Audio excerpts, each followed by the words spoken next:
And over here we have the signatures of every single person from the neighborhood of Santa Teresa that donate money to build this museum right here.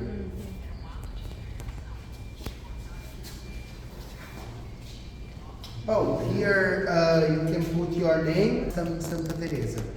The first trams, when they start, there was no electricity in the city of Rio de Janeiro, so it was animal traction. There was a mule that used to take the tram. It was only in 19. Okay, I can wait. There was one day that I was doing this tour, and the tourist, she asked me if she could lie her age, and I said, yeah, if you want, no one is going to check your ID.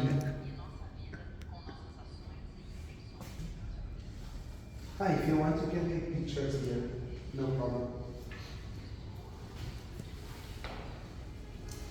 Here we have a map to show what we are going to do today. We are here on point A. We take the tram and go all the way to the final stop here, to the point J, that is the Prazeres station. From here to here it takes like more or less 20 minutes. So you can see the whole view, and if you can, it's better to see it on the right side because you have a better view from the right side. And the ruins part. There is ruins of an old mansion that nowadays is a park with a viewpoint where we can see the viewpoint of the city of Rio de Janeiro and also the viewpoint of the city of Niterói on the other side of the Guanabara. And from here we go downstairs and we finish the tour here on Selado steps. There is a very famous steps with 250 steps and 2,000 titles from all over the world. And from here, when we finish the steps, if you want to go back to the same square where we started the tour, you can just go walking straight ahead for like 700 meters, okay? Or if not, you can take an Uber on this main street here from front of the South Janeiro. Here again we have an old river of the tram. And this is the traffic light of the Santa Teresa tram. Because what happens is that during the vast majority of the route, you have two tracks, one for one tram to go up to Santa Teresa and the other for the other tram to go down to here, to the Carioca station. The only exception is at the top of the arcs, because the arcs are very narrow, so they were only able to build one track there. So it can only go or one tram in one direction or the other tram in the other direction. So they used to have that traffic light to avoid crash. Nowadays they use a walk-talk system. Before the driver cross the arcs, they go with the walk-talk and ask if it's safe or not to cross the arc. If he can, if it's clean, or if it's going another tram on the opposite direction. So here on those walls, it tells the story of the tram system here in Rio de Janeiro. The first trams, they were from 1892, but they were animal traction because back then there wasn't electricity, so it was a mule that used to take the trams. It was only in 1905 that they started to be electrified.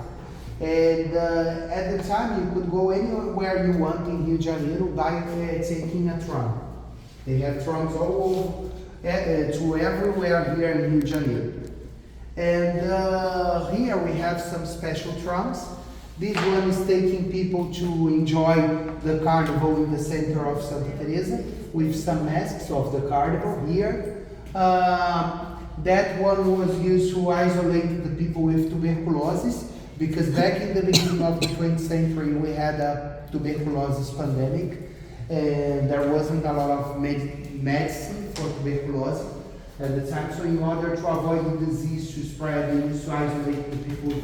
After the couple get married, they used to take that tram that was going to take them to the port where they were going to take the ship that was going to take them to the honeymoon, or to or that tram used to take them to the carriage that was going to take them to the honeymoon, depending on photos. We have some people traveling. We have some trams very full, and we have some people traveling outside the tram, standing on the step that we have to enter and exit in the tram, holding the bar that we have here. This wasn't something very safe to do it though, so we had some accidents.